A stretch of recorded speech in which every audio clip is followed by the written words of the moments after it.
El título de este sermón es Dios salva uno a uno y Satanás engaña en grupo. Y hay un versículo en el que yo he basado esta predicación y el versículo empieza diciendo no. ¿Os suena algún lugar en la Biblia donde se diga no, no hagas esto? Por ejemplo, en los mandamientos se dice que no mates, no adulteres, no robes, exactamente. Pero este texto, aunque está en ese libro, es diferente. No sigas a la mayoría en su maldad. ¿Vale? Bien sencillo, ¿verdad? Dice que no sigas. No dice que sigas. Porque la naturaleza humana es seguir a la mayoría. Decía Mark Twain, cuando te encuentres en el lado de la mayoría, es tiempo de parar y reflexionar. O sea que hoy nos vamos a parar y vamos a reflexionar en algo que para mí es trascendental. Y vais a ver por qué lo digo.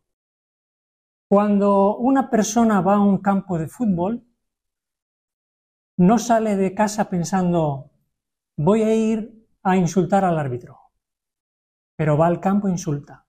¿Sí o no? Cuando a veces algunas personas van a un concierto, ellos no programan cuál va a ser su reacción, que a veces puede ser una reacción de violencia, por ejemplo. O cuando unos jóvenes van a una fiesta, que se han dado casos, y donde luego un grupo de esos jóvenes de repente se les ocurre violar a una mujer, esos jóvenes no se levantaron por la mañana pensando, hoy voy a violar a una mujer. No fue así. Fue por la presión del grupo.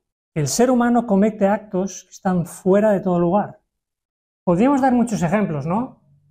Recientemente hemos tenido los gobiernos indicando cómo hay que ir a las iglesias o a los templos. Y todo el mundo obedeciendo. Y si alguno no obedecía, era mal visto. Otro ejemplo de programación en masa. Todo el mundo hacerse el tratamiento. Y el que no lo haga, entonces va a ser marcado o indicado como una persona o que no colabora, no tienes una preocupación por los demás.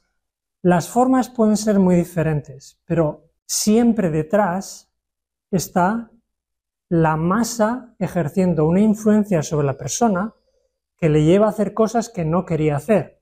Y ahora os voy a poner un ejemplo que posiblemente no conozcáis. No sé si alguno ha oído hablar de este documental titulado The Push. ¿Alguien ha oído esto? Bueno, esto es un experimento psicológico real que ocurrió en Inglaterra, donde ese hombre que veis ahí, Derren Brown, preparó todo un experimento psicológico donde contrató a 70 actores y él recreó un programa de televisión totalmente ficticio y puso un anuncio en la prensa para ver quién quería participar de un programa de televisión.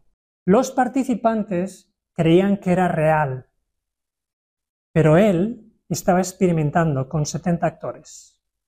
Y os resumo un poco por encima de qué iba.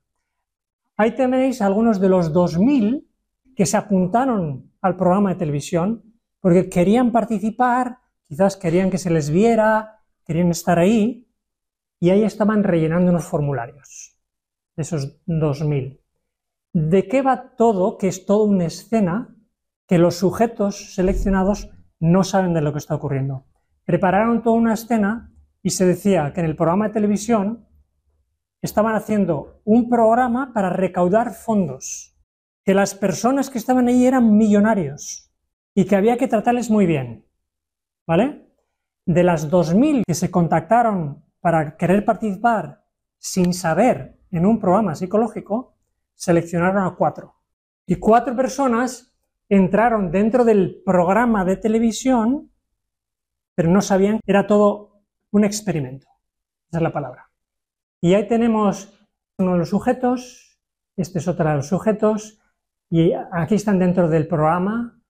Este hombre no sabe que esto es un programa todo preparado para ver cómo reacciona el ser humano bajo presión.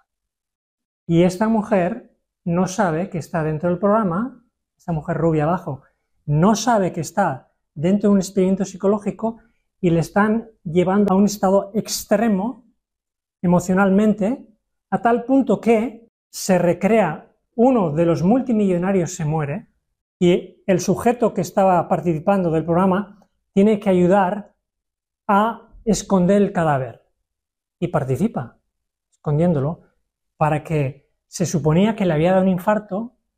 Todos los actores actúan como si hubiera sido así, todos están actuando excepto la persona que está ahí metida que no lo sabe.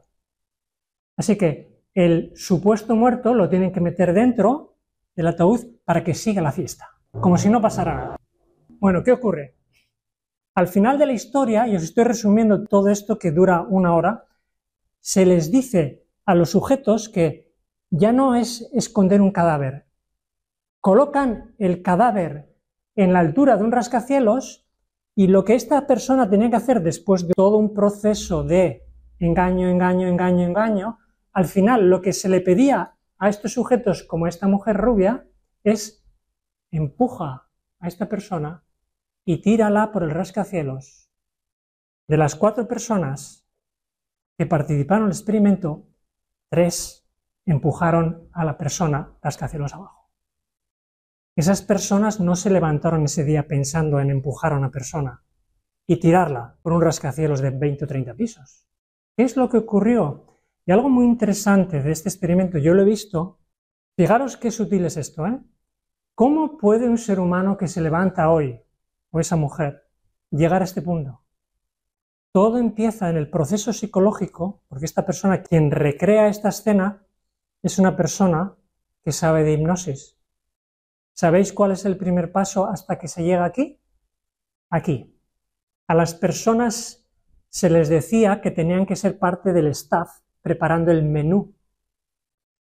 Y todos los multimillonarios habían dicho que querían comida vegetariana. Pero como no tenían comida suficiente, la primera prueba que se les pone es mentir. Cambiar el menú, han pedido vegetariano, pero no podemos, les vamos a dar a comer carne. Este es el primer paso y luego han toda una cadena diferente de pasos en los que se les manipula para hacer algo que no querían, se les vuelve a manipular otra vez y otra vez, hasta que lo último de todo es empuja a esta persona del edificio hacia abajo. Por eso el título de este experimento real es The Push. En inglés quiere decir el empujón. El empujón. No sé si conocéis este libro, pero si no conocéis, os sugiero que lo leáis. Porque en este libro se describe de qué forma se manipulan a las masas. Yo lo he leído y cuando estaba leyendo decía, bueno, esto de alguna forma me venían escenas de la Biblia donde algunas cosas que se dicen en el libro digo, si esta es la forma de actuar que tuvo este grupo de personas o el otro grupo de personas, ¿no? Es el comportamiento en grupo de los seres humanos cuando dejan de ser personas para hacer lo que la mayoría dice. Muy interesante el libro. Os voy a resumir en 7 características cómo actúa la masa, el grupo, ¿vale? 7. 1. La masa es irracional y animal. 2. Prefiere un amo, prefiere un dirigente, un papa, un gobernador. 3. No admite crítica. Escuchar bien esto y a ver si alguna de estas cosas luego nosotros podemos relacionarnos. La masa no admite crítica. Si el partido político dice esto, yo tengo que hacer lo que dice el partido político. Yo no puedo pensar diferente. 4. Tiende a los extremos. 5. Vive de ilusiones. Escuchad. Vive de ilusiones. 6. Prefiere la mentira antes que la verdad. Y 7ª característica. Se convierte en verdugo y luego en víctima. Y luego vamos a ver un ejemplo. Me imagino que os suena Hitler. quien dijo: es más fácil engañar a 1000 personas a la vez que a uno solo. Y todo su plan propagandístico estaba basado en esto. Y le fue bien. Todo su programa fue muy bien elaborado para ganar y mantener el poder. Bueno, pues Satanás, y ahora vamos a pasar al terreno espiritual, actúa exactamente igual. Satanás, dice Apocalipsis 12:9, que engaña al mundo entero.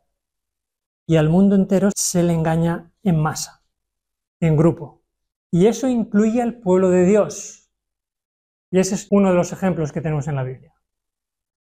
Si vosotros leéis en Éxodo 32, cuando el pueblo le dice a Aarón: haznos dioses, por cierto, había como 1 millón de personas. Imaginaros 1 millón de personas que quieren hacer algo y vosotros no queréis hacer. Haznos dioses porque Moisés no sabemos si se ha muerto. Y cuando baja Moisés, Aarón le dice: es que me han pedido esto. Fue influido por las masas. Podríamos mencionar la apostasía en el desierto, por ejemplo, también, cuando la masa quería comer codornices. Podríamos mencionar la ocasión en la que Saúl desobedece, cuando el profeta le había dicho lo que tenía que hacer y él desobedece.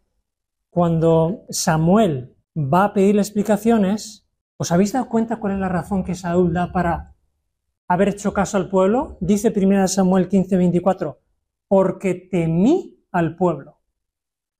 El pueblo quería algo y Saúl temió al pueblo. Otro ejemplo muy interesante. Tenemos un rey en la Biblia que dice: respetaba al profeta sabiendo que era varón justo y santo, y le guardaba a salvo y le escuchaba de buena gana.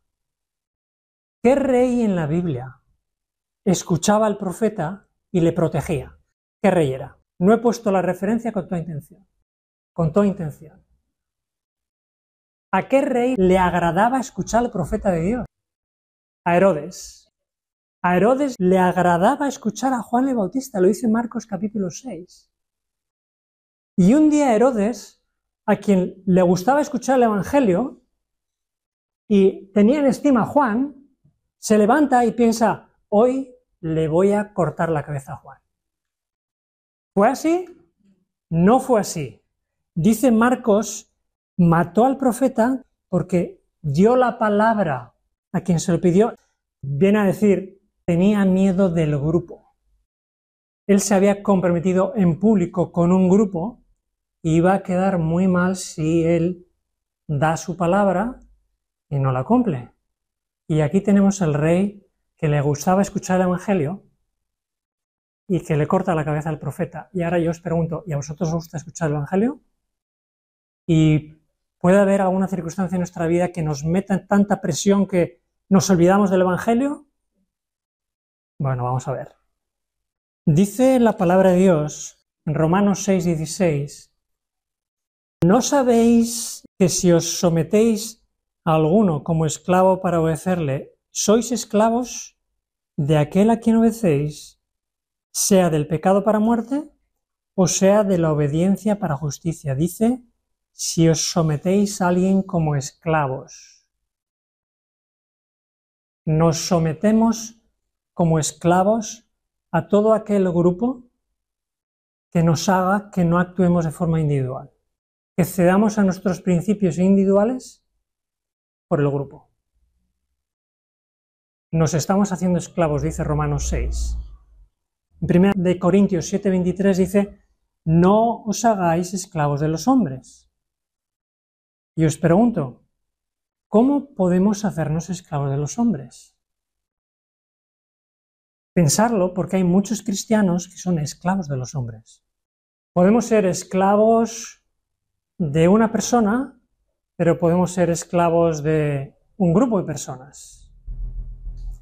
Podemos ser esclavos de una denominación, de una multinacional, de un clan familiar. Cualquier grupo que me haga actuar o pensar a mí diferente de como yo realmente pienso, lo que está haciendo es que yo me convierto en un esclavo. Y en el reino de Dios no hay esclavos, más que esclavos de Jesús. Y todo esto, si uno va leyendo a lo largo de la Escritura, fijaros cómo van encajando todos los textos. Por ejemplo, cuando el profeta Isaías, en el capítulo 9, versículo 16, hablando del pueblo de Dios, dice: los gobernantes de este pueblo son engañadores y sus gobernados se pierden, porque los gobernados se hicieron esclavos de los gobernantes. Y eso, cuando viene el tiempo en el que aparece Jesús, si observamos en el libro de Juan, en dos ocasiones diferentes, dice una de ellas en Juan capítulo 7, versículo 13, dice: ninguno hablaba abiertamente de Jesús por miedo a los judíos. El pueblo de Dios estaba bajo la hipnosis del grupo, que como grupo habían rechazado a Jesús y no se atrevían a hablar de Jesús en público. Y un poquito más adelante, en el capítulo 9, cuando Jesús se encuentra con el ciego de nacimiento, dice los padres hablando del hijo y les estaban preguntando: ¿vuestro hijo era ciego? ¿Nació ciego? Los dirigentes le preguntaban. Entonces dice el texto en Juan 9:22, dice: esto dijeron los padres porque tenían miedo de los judíos, por cuanto los judíos ya habían acordado que si alguno confesase que Jesús era el Mesías, fuera expulsado de la sinagoga. Todo el pueblo de Israel, bajo el miedo, bajo la hipnosis del grupo, y no se atrevían.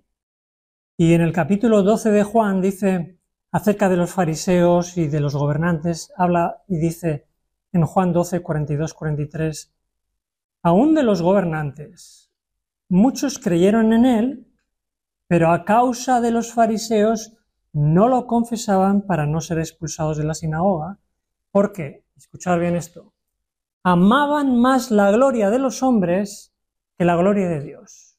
Cuando mi vida gira alrededor de lo que los demás hagan o yo adaptarme a los demás o a las órdenes de los demás sin tener en cuenta lo que Dios dice, yo entonces estoy cayendo en una relación de miedo, y una relación de miedo no es una relación espiritual con el Creador.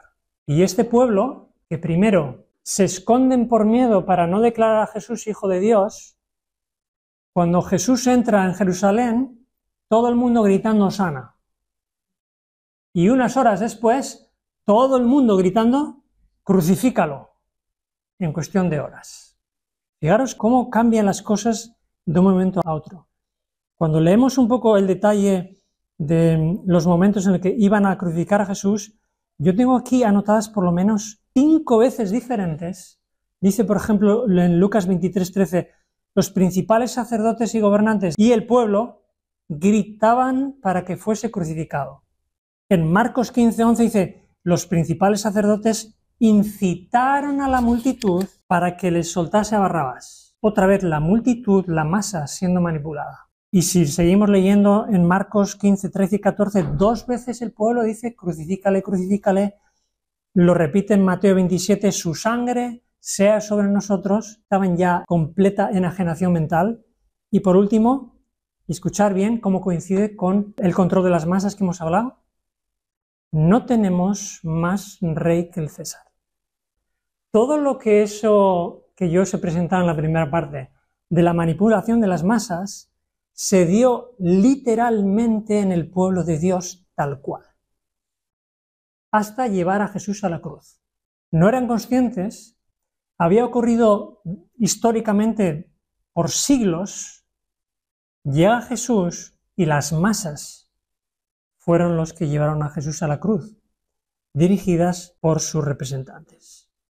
Y hoy muchos cristianos actúan no de forma individual, actúan en masa.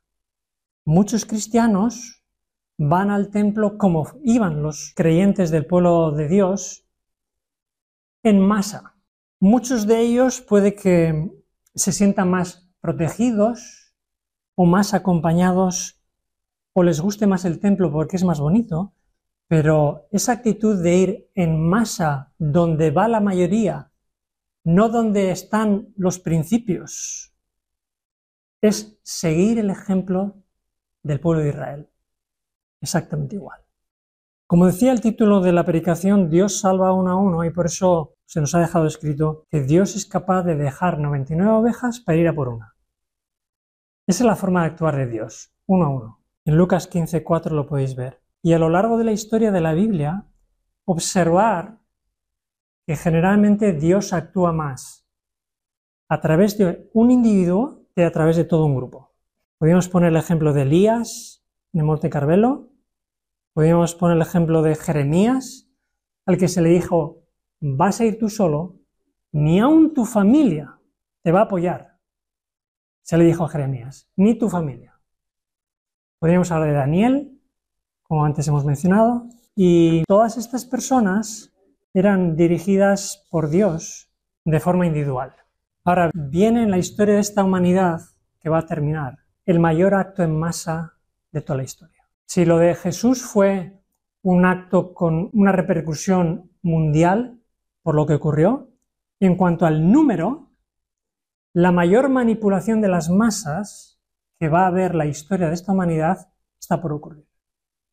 Está todavía por ocurrir. Se nos dice en la palabra de Dios que en el tiempo final los malos hombres y los engañadores irán de mal en peor, engañando y siendo engañados. Estamos en tiempo de engaño, que va a ir a más engaño, donde se nos dice que seréis aborrecidos por todos, por la masa. Imaginaos la masa, 8.000 millones de personas, aborreciéndoos, y vosotros solos, un pequeñito grupito. No sé si es porque yo estaba preparando esta predicación, pero hace 2 días soñé que me detenían en la jefatura de policía, estaba en una pared colgada mis datos como si ya no los pudiera usar más, y me llevaban a juicio, y en mi sueño me doy cuenta que estaba a punto de entrar, digamos, al juicio, y no estaba solo, éramos más personas. Y una cosa que recuerdo del sueño, que en medio de esa situación no sentía miedo. Y en mi sueño pensé, qué bueno que no estoy sintiendo miedo, qué bueno. Tenemos que prepararnos porque la masa entera de la humanidad va a incomodar a un pequeño grupo de personas que van a querer estar de parte de Dios, aunque la masa entera esté engañada. Dice la palabra de Dios que una de las cosas que nos va a salvar para discernir entre el engaño, ¿sabéis cuál es?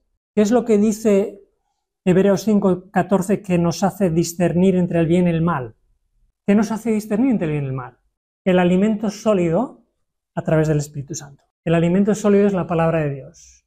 Cuando aquí nos juntamos a estudiar la palabra de Dios con el espíritu adecuado como hoy, el Espíritu Santo nos está preparando para no ser engañados con la masa que nos va a querer dar un empujón. La prueba más difícil que tuvieron que sufrir los apóstoles y que vamos a tener que sufrir nosotros es pasar de pensar en el templo como el lugar de la manifestación de Dios y obedecer a Jesús cuando les dijo, id al aposento alto y esperar la bendición del Espíritu Santo. En su mente, imaginaros pueblo de Dios durante 2000 años desde Abraham. Todo absolutamente giraba alrededor del templo y Jesús llega y les dice, no, en el templo ya no está la presencia de Dios, ahora tenéis que esperarme en un hogar, en el aposento alto, yo ahí me voy a manifestar y a partir de ahí surge la iglesia cristiana. Este cambio mental de no estar centrado en el templo, por la historia del templo, por la categoría del templo, por la tradición del templo, y tener que pasar al aposento alto, es el que todo cristiano de toda denominación va a tener que pasar si quiere ser salvo. Si no, va a formar parte de la masa que va a estar dirigida según la profecía. Sabemos bien por quién. Tenemos que pensar si queremos ser masa o queremos ser individuos bajo el poder y la dirección de Dios. Y la pregunta que yo te hago individualmente, ¿tú piensas, hablas y actúas como individuo? ¿O piensas y actúas como el grupo? como mi familia, como mi denominación, como mi empresa, como el grupo o los grupos a los que cada uno pertenece. ¿Somos individuales en nuestra relación con Dios o somos gente de grupo? Y nuestra identidad está en el grupo. Y si no estoy en el grupo ya me pongo nervioso y no sé dónde estoy. La humanidad entera se va a perder en masa. Y la pregunta es si esa masa me está influyendo a mí ahora. Y como os digo, todas las denominaciones, sin excepción, van a tener que pasar por la prueba de quedarse en la masa ecuménica dirigida por Roma o pasar a formar parte del pueblo de Dios, minoría, en contra de la gran masa. Y la pregunta es, ¿de qué parte estarás tú? Y la pregunta que antecede es, ¿de qué parte estás tú ahora? Porque ahora es que estamos decidiendo. ¿Te vas a colocar de parte de la mayoría? ¿O te estás colocando de parte de la mayoría? ¿O te estás colocando de parte de Dios ahora? Porque ahora es el momento de decidir. Cuando se desate la crisis, cada uno ya habrá tomado su decisión. Dios quiera que podamos entender esto para que no caigamos en la masa, en la corriente de todo el mundo que se dirige a la perdición. Amén.